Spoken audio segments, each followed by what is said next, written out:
J'espère que vous allez bien. Aujourd'hui, on se retrouve pour un nouveau cours de Gemara, Gemara Ta'anit, et on va continuer le Daf Yud Amud Aleph à la page 10a, parce qu'on s'était arrêté au milieu de la page la dernière fois, parce qu'on avait une nouvelle Mishnah. Alors, pour revoir rapidement ce qu'on a vu la semaine dernière, on s'était surtout occupé un petit peu pour voir l'explication, on va dire, métaphysique de nos explications scientifiques. On sait que lorsque la pluie tombe, elle tombe sous forme d'eau douce et non pas salée. On se pose la question parce qu'il y a deux avis dans la Gemara. Il y en a un qui dit que la pluie, ça provient directement du ciel, de Shamaim, donc il n'y a aucun problème selon lui, c'est des eaux du ciel et tout.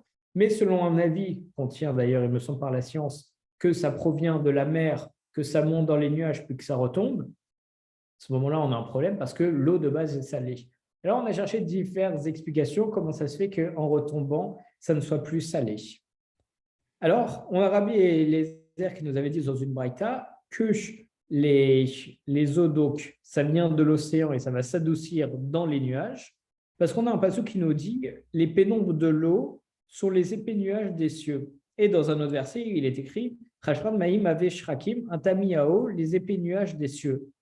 Et il nous avait fait changer quelques lettres, vous avez fait intervertir un kaf pour faire comme l'autre pasouk, etc. Et en réalité, ça faisait le mot préparation. Donc, on voyait qu'en réalité, dans les nuages, l'eau, elle se préparait pour descendre. Ça crée une préparation. C'est quoi la préparation? C'est l'adoucissement de l'eau.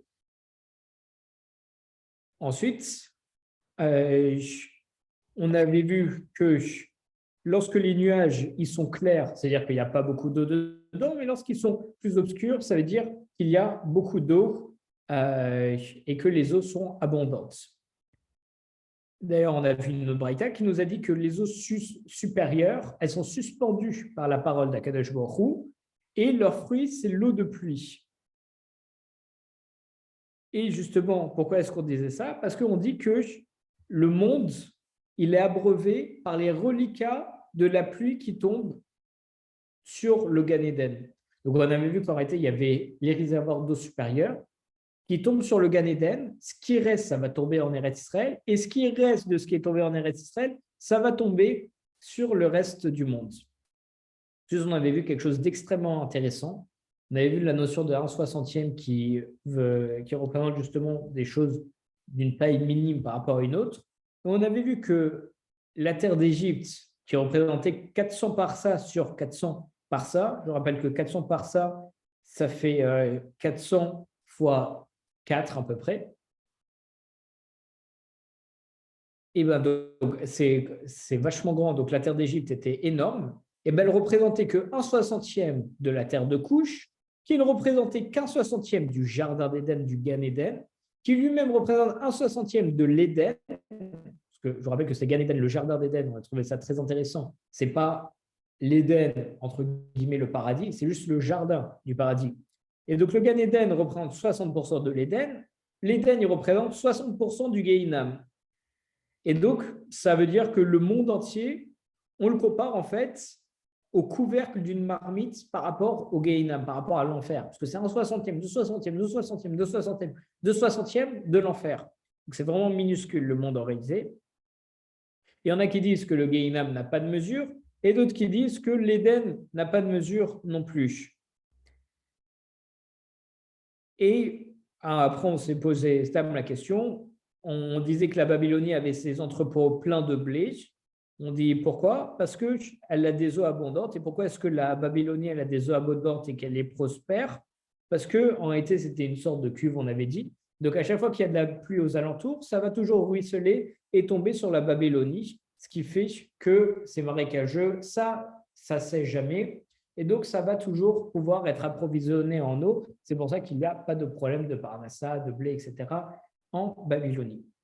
Et maintenant, on avait commencé à la voir la semaine dernière, mais on va la reprendre directement aujourd'hui.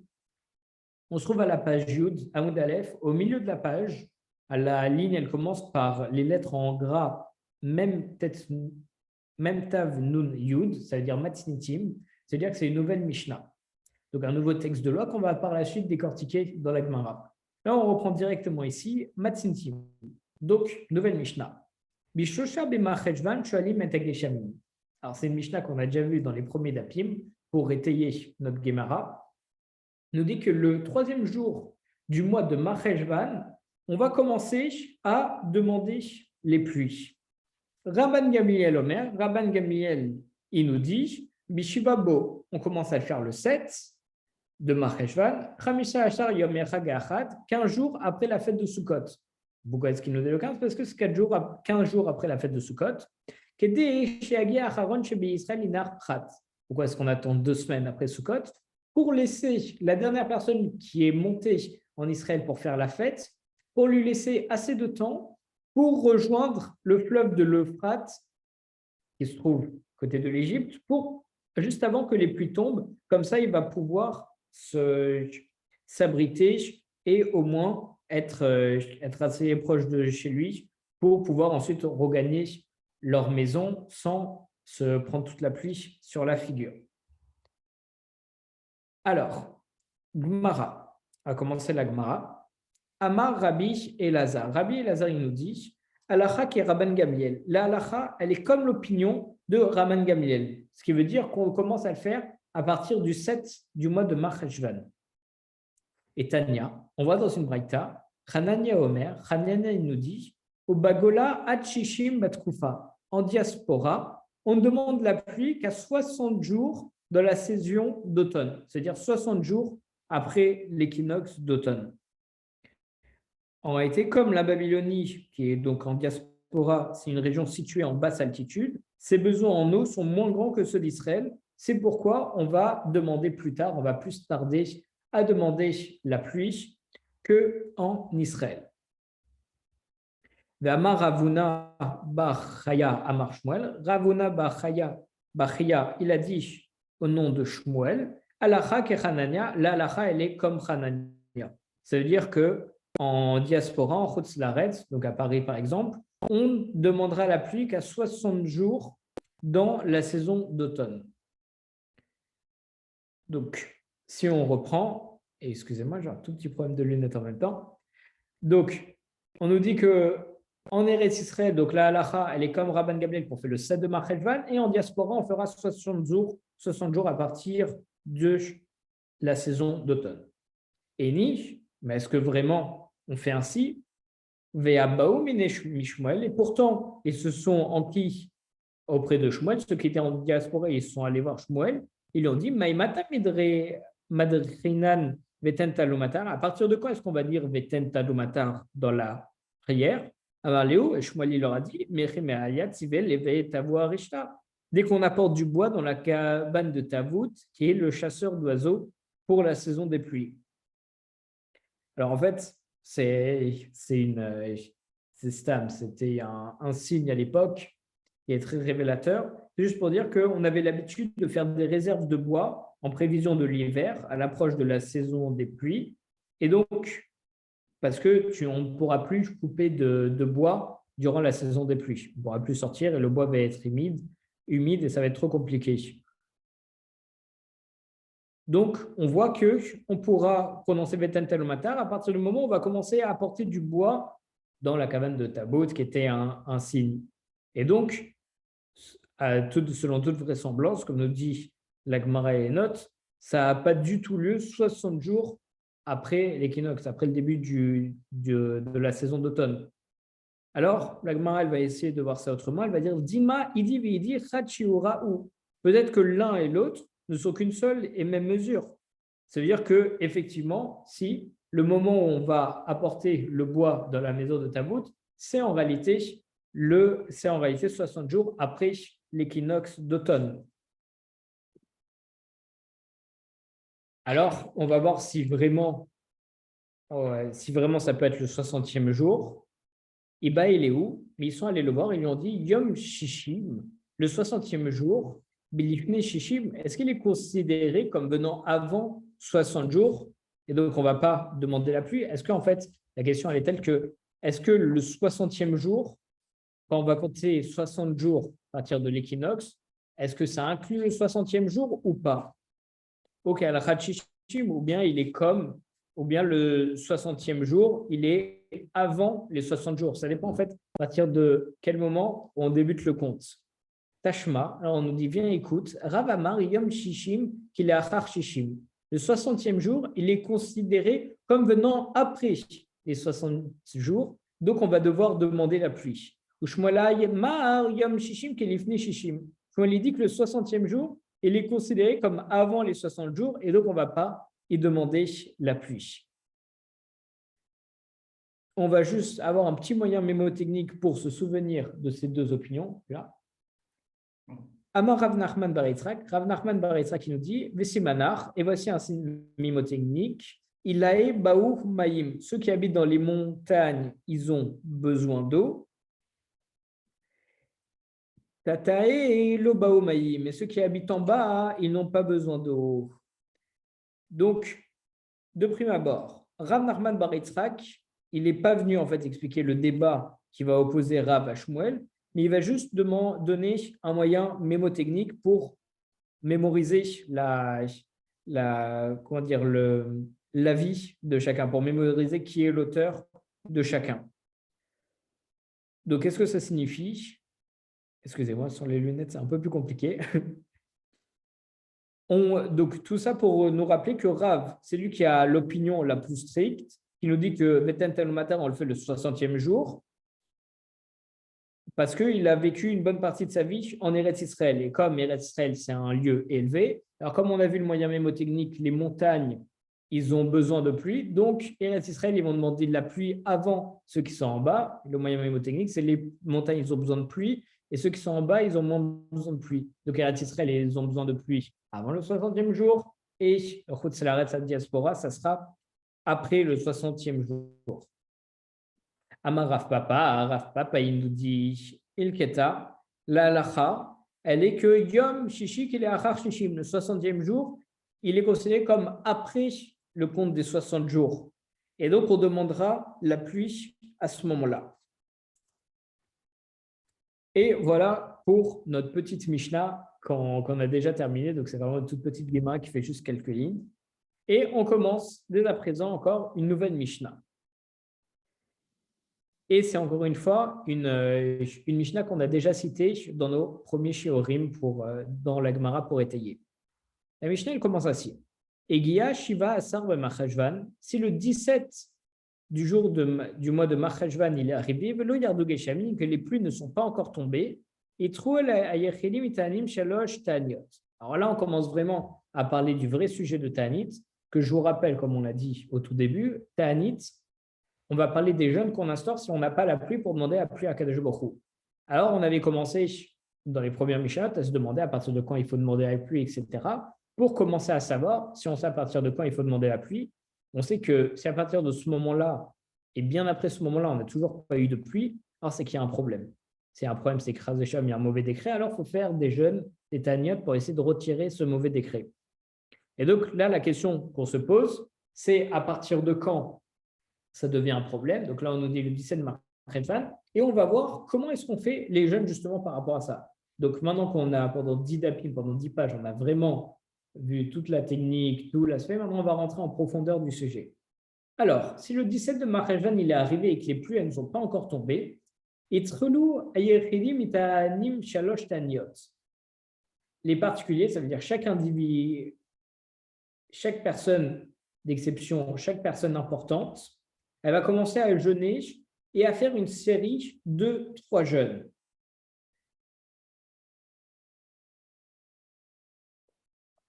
Et donc, on va commencer à faire des séries de 3 jeûnes.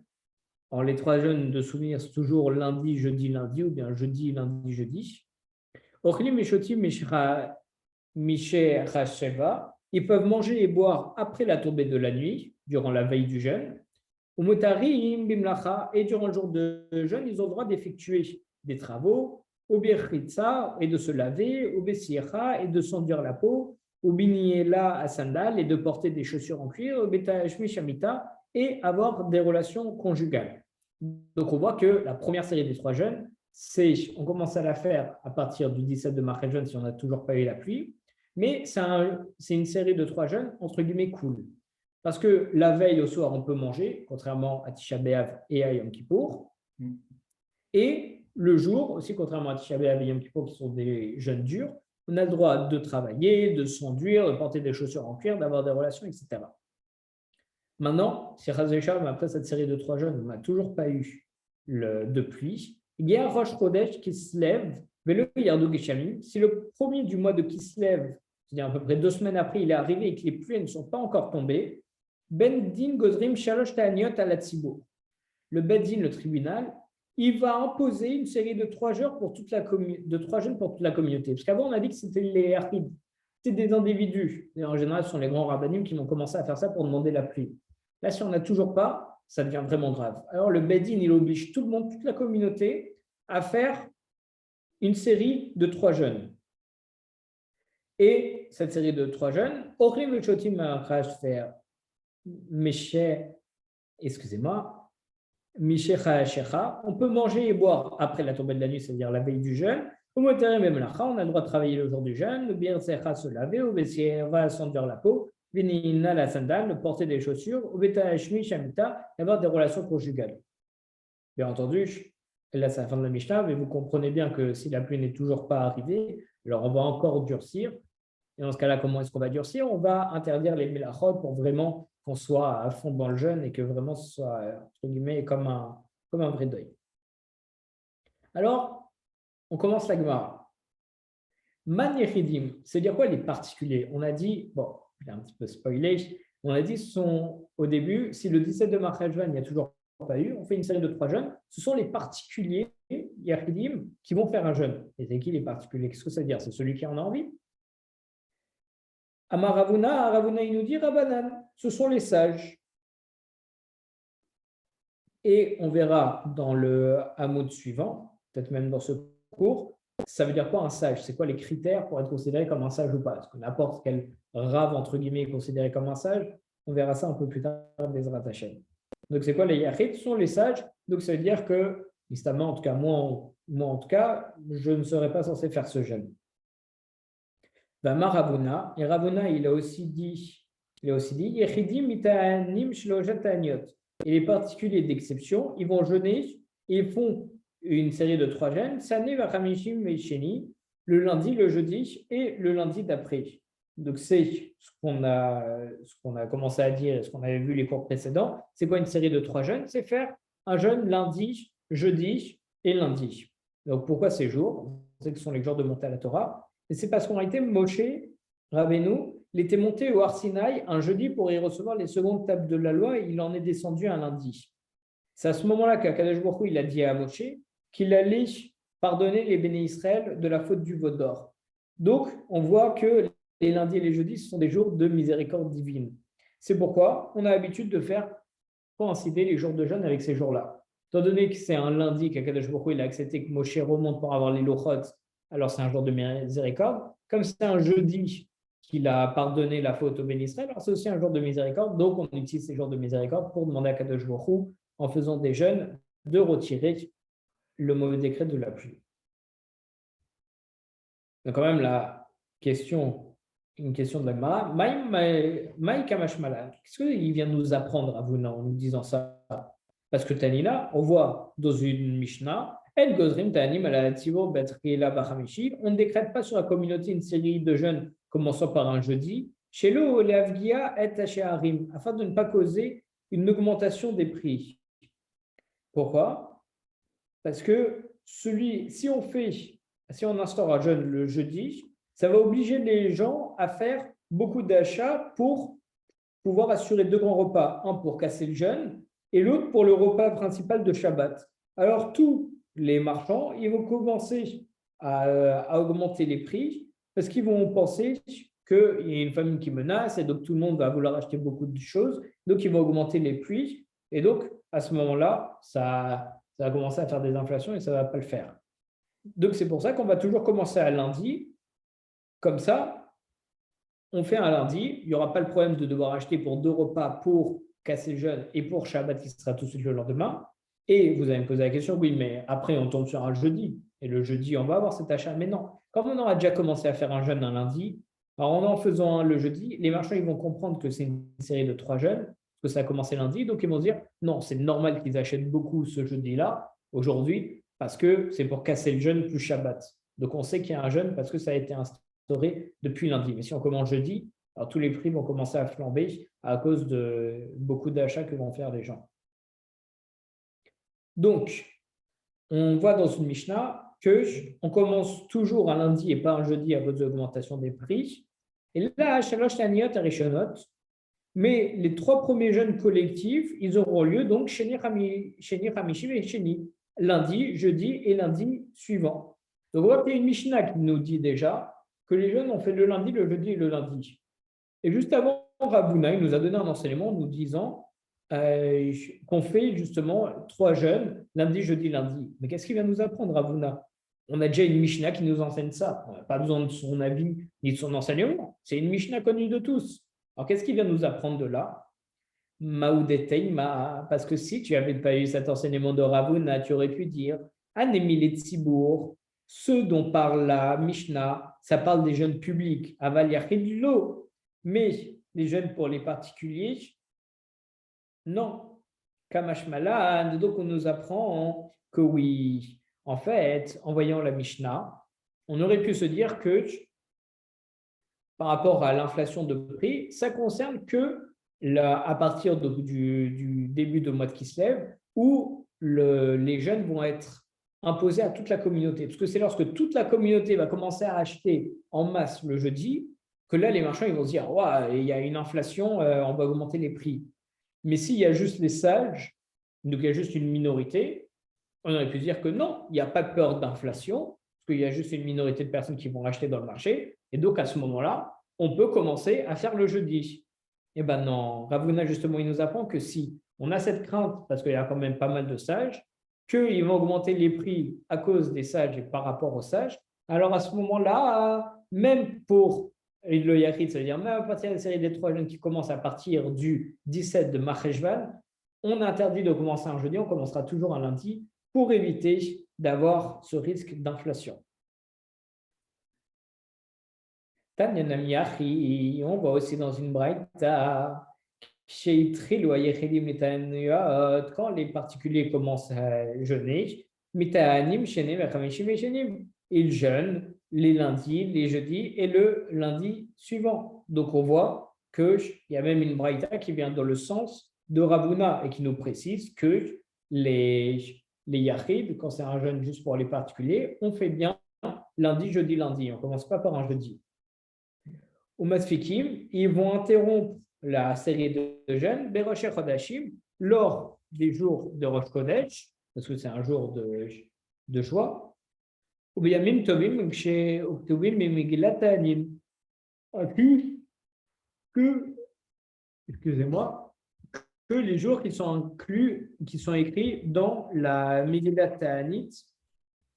Le Megillat Ta'anit, c'est un document qui date de la période du Second Temple, qui a été écrit par Hanania ben Chizkia. Et en fait, il y a marqué toute la liste des petites fêtes où on n'a pas le droit de faire des jeûnes et des oraisons funèbres parce qu'il y a eu des miracles durant ces dates.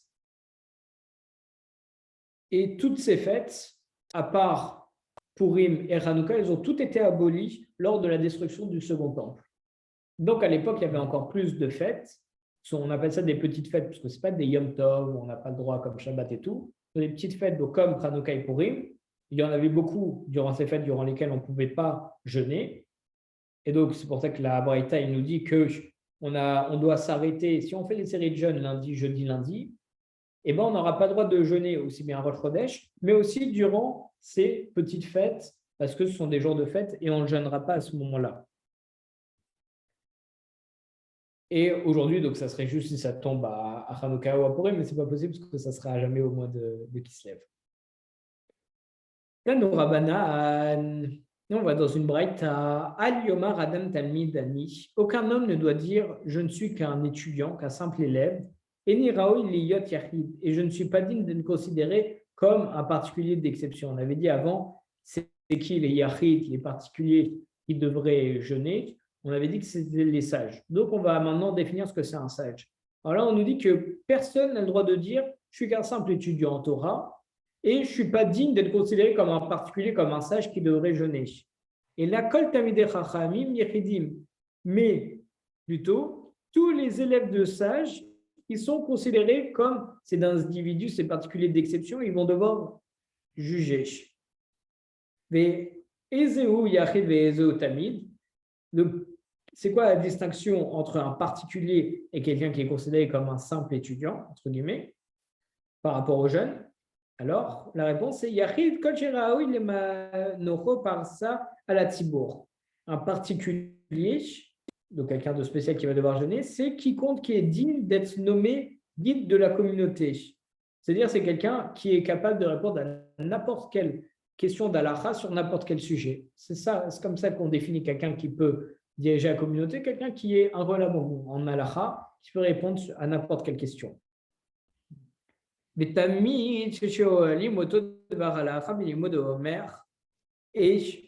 un tamid, c'est quelqu'un sur qui on va pouvoir l'interroger par rapport à la halakha sur un sujet qu'il est en train d'étudier, il va être capable d'y répondre.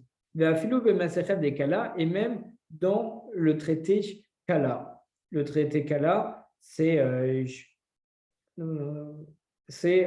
un traité très très simple, mais justement on nous dit que les étudiants en Torah, ils doivent, même dans le traité Kala, où on se dit c'est simple, je n'ai pas besoin d'étudier, je le laisse de côté, je le parcours rapidement parce que c'est simple, classique.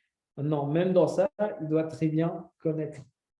Et donc, on voit la différence donc entre un particulier, vraiment un particulier, et entre guillemets un simple étudiant, c'est que le particulier, il sait répondre à n'importe quel halakha, sur n'importe quel sujet, n'importe quand. Un étudiant, quand il est en train d'étudier quelque chose, il est capable de te répondre sur le sujet qu'il est en train d'étudier. Tanourabanan, on va dans une braïta. Il n'est pas donné à n'importe qui voudrait se comporter, Yachid en particulier, de pouvoir le faire. Donc, ce n'est pas donné à n'importe qui de pouvoir devenir un particulier. Parce qu'on a vu, il faut connaître toutes les halakhot. Talmid aussi. Et pareil pour un étudiant, ce n'est pas n'importe qui peut le faire. Divrei Rabbi Meir, sur les paroles de Rabbi Meir. Rabbi Yossé Omer, juste excusez-moi, Talmid aussi, quiconque souhaite se comporter en étudiant, dont l'habit et le comportement ils sont comme celui du particulier, alors n'importe qui ne pourra pas faire ça. Un étudiant ne peut pas, qui a l'habitude d'être comme un particulier, se comporter comme un étudiant.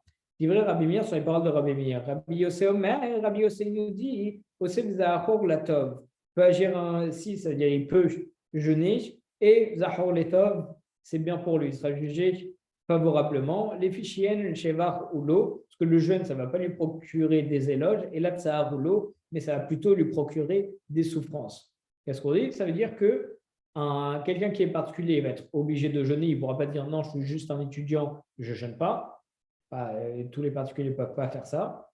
Et un étudiant, par contre, il ne peut pas se dire ouais, moi, je suis imbattable partout, mais s'il veut prendre sur lui de faire un jeûne, alors, selon l'avis de Rabbi Yossé, il peut faire le jeûne sur lui, pas parce qu'il va se prendre du kavod pour se faire passer pour un particulier, parce que de toute façon, un jeûne, c'est une souffrance pour soi, donc ce n'est pas quelque chose qui va t'amener un kavod particulier, donc tu peux essayer de prendre sur toi pour faire le jeûne. Tania Idar, et on voit encore dans une autre braïta, le kolarote la sotasmo, c'est pas donné à n'importe qui de se comporter yassidosé, en particulier comme un particulier, un yachid, comme on a vu, de pouvoir le faire, et talmidosé, ni de se comporter, ni de pouvoir se comporter comme un étudiant. Rabbi Shimon ben Elazar, comme dit Rabbi Shimon ben Elazar. Donc on voit que Rabbi Shimon ben Elazar, il est d'accord avec Rabbi Meir. Rabban Shimon ben Gamliel Omer, Rabban Shimon ben Gamliel nous dit, dans quel cas ça a été dit, Bidavar shel shevar, à propos de celui qui procure une éloge. Aval bidavar kol sahar, mais dans un cas de souffrance comme un jeune, aussi vizachor letov, il peut agir ainsi et être évoqué favorablement. Shen shevar roulo, parce que le jeune ne lui attire pas d'éloge, et là, tsahar roulo, mais ça lui cause plutôt une souffrance. On voit encore une autre braïta. Et après cette braïta, on va s'arrêter, si vous voulez, comme ça on s'arrêtera encore à la moitié du DAF, du Hamoud.